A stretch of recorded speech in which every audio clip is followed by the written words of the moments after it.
World War II was more than just battles and strategy. It was a global experiment in human ingenuity and sometimes madness. Scientists, soldiers, and leaders on every side searched for an edge, no matter how bizarre the idea. From ice ships and inflatable armies to explosive bats and trained animals, the race to innovate often crossed into the absurd. In today's video, we will uncover 11 real wartime projects that sounded like science fiction, but actually happened. Among the many unusual wartime stories, none is more heartwarming than that of Wojtek, the soldier bear. In 1942, Polish soldiers evacuating from the Soviet Union found a starving Syrian brown bear cub near Hamadan, Iran. They bought him from a shepherd boy and raised him within their unit, the 22nd Artillery Supply Company. Wojtek quickly became their mascot and companion. He learned to drink beer, smoke cigarettes, and playfully wrestle with the men. As he grew larger, he imitated their actions, saluting, marching on hind legs, and even riding in jeeps.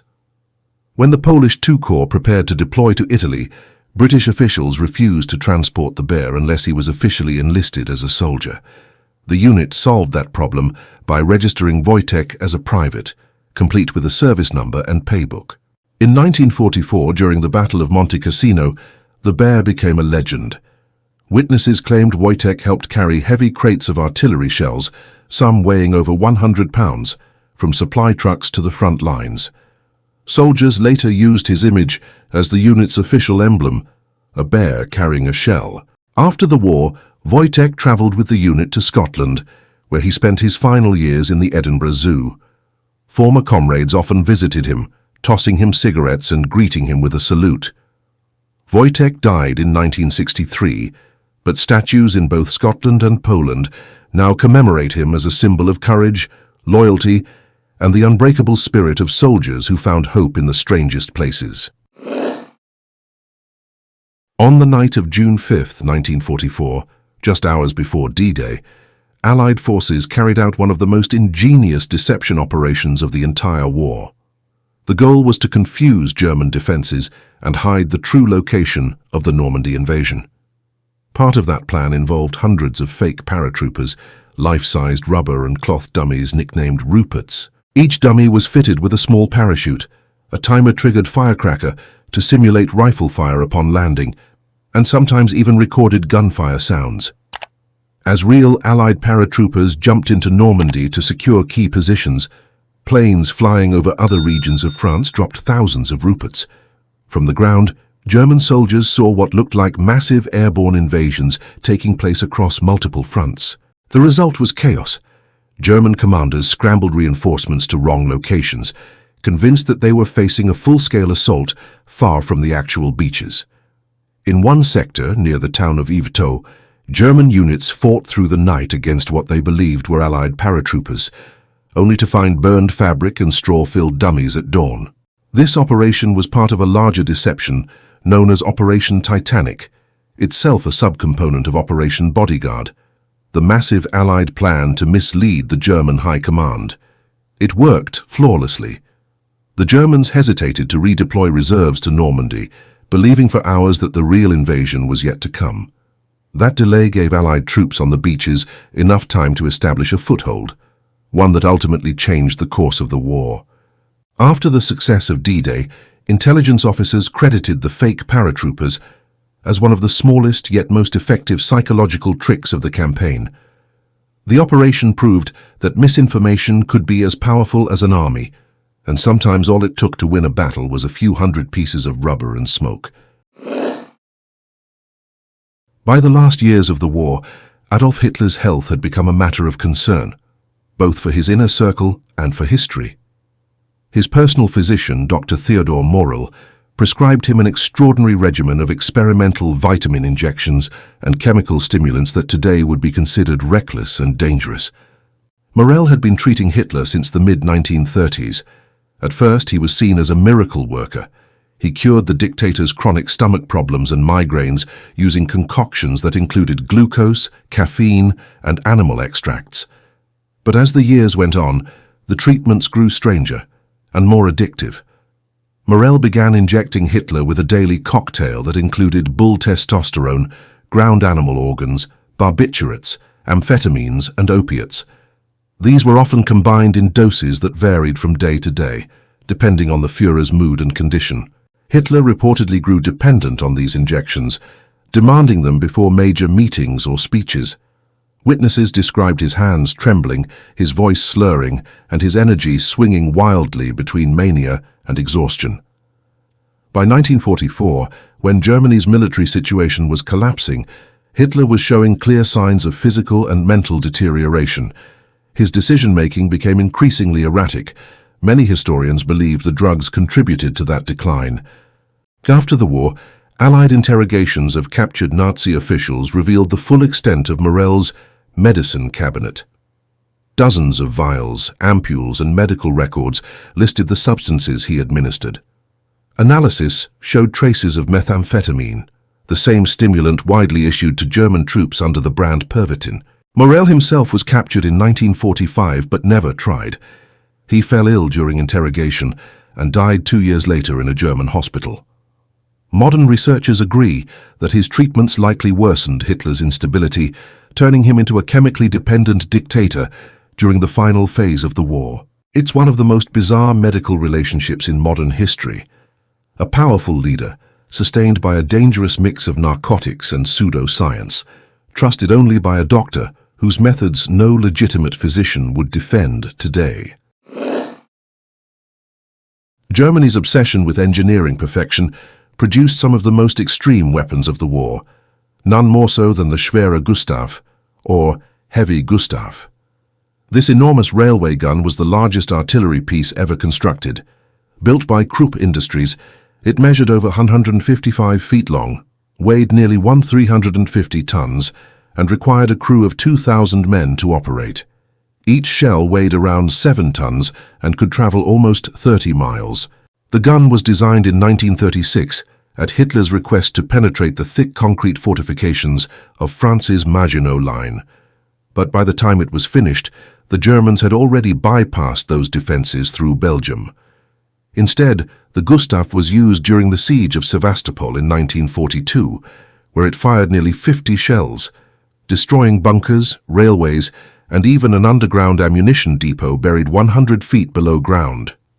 Despite its destructive power, the weapon was impractical. Moving it required disassembling the gun and transporting it on multiple rail lines. It could only fire about 14 rounds per day and needed constant maintenance. Allied air superiority made it too risky to use later in the war. A second version called Dora was built but never saw combat. Both were destroyed by retreating German troops in 1945 to prevent capture.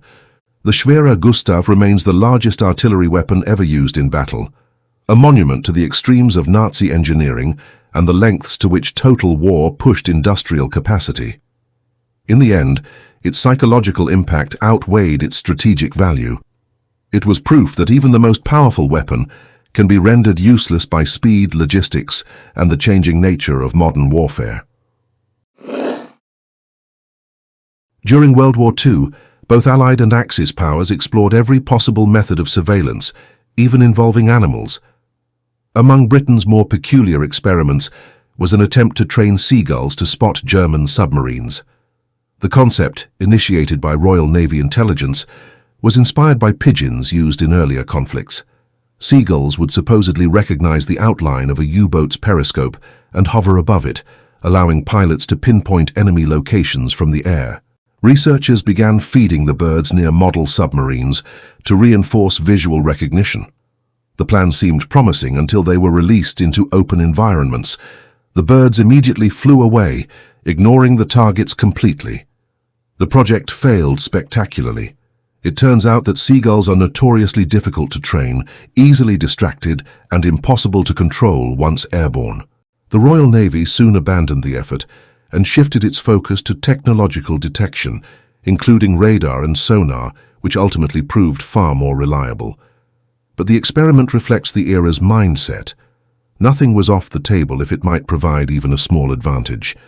The seagull spies never saw action, yet they remain a symbol of the endless creativity and occasional absurdity of wartime innovation. Few people know that Adolf Hitler's family tree included a man who fought against him. His name was William Patrick Hitler, the Führer's own nephew. Born in Liverpool, England in 1911, William was the son of Adolf's half-brother, Alois. Before the war, William traveled to Germany to meet his uncle and initially benefited from the connection. He worked briefly in a bank and later in a car company tied to the Nazi regime. But William's ambition grew. He began demanding better positions, threatening to publish embarrassing family details if his uncle refused. The relationship soured. Hitler reportedly called him a ne'er-do-well and ordered him to leave Germany. William fled to London, then to the United States in 1939, where he toured the country giving public lectures about life inside Nazi Germany. When war broke out, he offered to join the US military. At first, the request was denied. His last name was a problem. But in 1944, after background checks and a personal letter to President Roosevelt, William Patrick Hitler was allowed to enlist in the US Navy. He served as a pharmacist's mate until 1947. After the war, he changed his name to William Stewart Houston and settled quietly on Long Island, New York, running a small medical laboratory. He avoided interviews and rarely spoke about his infamous uncle again. He died in 1987, leaving behind 4 sons, all of whom reportedly chose not to have children, ending that branch of the Hitler family line. Desperation breeds innovation, and in 1941 the Soviet Union was desperate. Facing relentless German armored advances, Soviet engineers developed a radical idea: dogs trained to destroy tanks. The plan was simple and horrifying. Dogs were fitted with small explosives and trained to associate food with the undersides of tanks. On the battlefield, they would run under enemy vehicles where the bombs would detonate. The Red Army trained hundreds of dogs at specialized schools near Moscow and deployed them on the front lines. But the project's execution proved disastrous. During training, the dogs had only practiced with stationary Soviet tanks, not moving German ones. When released in combat, the animals became terrified by the noise and chaos. Many ran back towards Soviet lines, causing accidental explosions among their own troops. The Germans, horrified and confused, began shooting any dog they saw near their vehicles. Soviet propaganda initially claimed success, boasting that dozens of tanks had been destroyed. But internal reports later revealed minimal effectiveness and heavy collateral damage. By 1943, the program was quietly scaled down. Still, it wasn't entirely abandoned. Some Soviet units continued using dogs for reconnaissance, communication, and search missions later in the war, without explosives.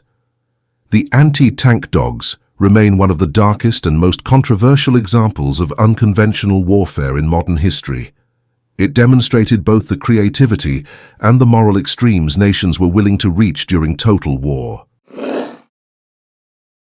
In late 1944, Japan launched one of the most ambitious long-distance attacks of the entire war, using hydrogen balloons. These weapons, called Fugo, were designed to float across the Pacific Ocean and drop small incendiary or fragmentation bombs on American soil.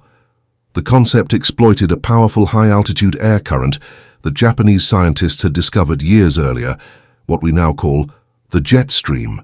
Each balloon was over 30 feet wide and made from layers of rice paper glued together with potato starch. They carried about 70 pounds of explosives and a simple but ingenious altitude control system using sandbags as ballast. When the balloon lost altitude at night, a mechanism would release sandbags to make it rise again. The journey from Japan to North America took around 3 days. Between November 1944 and April 1945, the Japanese military launched over 9,000 of these balloons. Roughly 300 are confirmed to have reached North America, landing as far east as Michigan and as far south as Mexico. Most caused little damage, but one tragic accident occurred in Oregon, when a group of civilians found a downed balloon. The bomb exploded, killing 6 people, including 5 children. They remain the only wartime deaths on the U.S. mainland caused by enemy action. The U.S. government ordered a total media blackout to prevent panic and to deny Japan any feedback on the project's success. As a result, the Japanese military assumed the campaign had failed and halted the launches. It wasn't until after the war that the public learned the full scale of the operation. Ironically, the Fugo program was the first intercontinental weapons system in history, a concept decades ahead of its time. During the height of the Battle of the Atlantic, German U-boats were sinking Allied supply ships faster than they could be replaced. Long-range air cover was needed to protect convoys crossing the ocean, but no aircraft carrier had the range or durability to survive in those conditions. That's when British scientists proposed one of the most bizarre ideas of the war, a massive aircraft carrier made entirely of ice. The concept, called Project Habakkuk, was championed by Winston Churchill himself. The material was pykrete, a mixture of ice and wood pulp. It was stronger than concrete, floated easily, and melted very slowly. Tests at Lake Patricia in Alberta, Canada, proved its strength. When a bullet was fired at a block of pykrete, it barely chipped the surface. Engineers envisioned a 2,000-foot-long floating fortress equipped with dozens of aircraft, anti-aircraft guns, and a crew of thousands. It would be self-healing. Any damaged surface could be refrozen using built-in refrigeration systems. Churchill was enthusiastic. In one famous meeting, Lord Mountbatten demonstrated the material's toughness by firing his revolver at two samples, one of ice, one of pykrete. The ice shattered. The pykrete block deflected the bullet and ricocheted into a wall, nearly hitting an admiral. Everyone in the room agreed it was impressive, if dangerous. Despite early excitement, Project Habakkuk faced enormous logistical problems. Building such a carrier would have required hundreds of thousands of tons of frozen material and massive cooling plants to keep it stable in warmer waters. As the Allies began regaining control of the Atlantic, and new long-range aircraft were introduced, the idea lost relevance. By 1943, the project was quietly cancelled. Still, it stands as one of the most creative and strangest of attempts to solve a military problem using science. For Churchill, it symbolized the kind of bold innovation Britain needed to survive. For history, it's a reminder that even the most outlandish ideas can emerge from desperation. In the final year of the war, an elite US Army unit fought the enemy without ever firing a shot. Known as the Ghost Army, it was officially the 23rd Headquarters Special Troops, a group of artists, sound engineers, and theater technicians tasked with creating the illusion of massive Allied divisions. Their mission was deception, to trick German intelligence about the size and location of Allied forces. Using life-sized inflatable tanks made from rubber, fake artillery guns, and painted wooden vehicles, they constructed entire phantom camps. They added sound effects using large loudspeakers that played recordings of trucks moving, tanks idling, and soldiers shouting. To complete the illusion, radio operators transmitted fake communications imitating real combat units. German reconnaissance aircraft flying overhead photographed what looked like thousands of troops preparing for an invasion, when in reality it was just a few dozen men setting up props. This deception was crucial before the D-Day landings in June 1944. The Ghost Army's most famous trick was Operation Fortitude, convincing the Germans that the main invasion would occur near Calais instead of Normandy. Inflatable tanks, decoy landing craft, and false radio chatter held entire German divisions in place far from the real invasion site. Even weeks after D-Day, the Germans refused to move reinforcements because they believed a second invasion was coming. Over 20 operations were conducted by the Ghost Army across Europe, and historians credit them with saving thousands of Allied lives. For decades, their work remained classified. Only in the 1990s was their contribution publicly recognized. Many of its members later became renowned artists and designers, including fashion icon Bill Blass. The Ghost Army proved that in warfare, illusion can be as powerful as firepower. In 1942, the United States briefly pursued one of the strangest weapon ideas in military history, the bat bomb. It started when a Pennsylvania dentist named Little Adams, who had just visited Carlsbad Caverns in New Mexico, noticed how tens of thousands of bats roosted tightly together in the caves. That observation gave him an idea. What if the US used bats to deliver firebombs? Japan's cities were largely built from wood and paper. Fire was their weakness. Adams proposed attaching miniature incendiary charges to bats, releasing them at dawn over Japanese cities. The bats would instinctively seek dark hiding spots under roofs and in attics.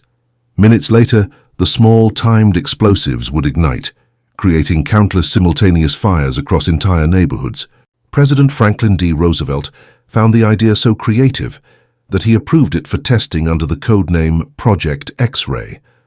The Navy provided funding, and thousands of Mexican free-tailed bats were captured for experiments. Tiny napalm bombs, weighing less than 1 ounce, were attached to the bats' chests using surgical clips. In theory, it worked flawlessly, until one test went wrong. A group of armed bats escaped during a trial at the Carlsbad Army airfield and roosted inside hangars, fuel tanks, and barracks. When the timers activated, explosions erupted across the base, setting several buildings on fire. The experiment was quietly halted after that incident, and the entire project was shelved by 1944. Military analysis later concluded that if perfected, bat bombs could have been more devastating than conventional incendiaries, even potentially more destructive per pound than the early atomic bomb. But by the time the tests concluded, the Manhattan Project had already taken priority.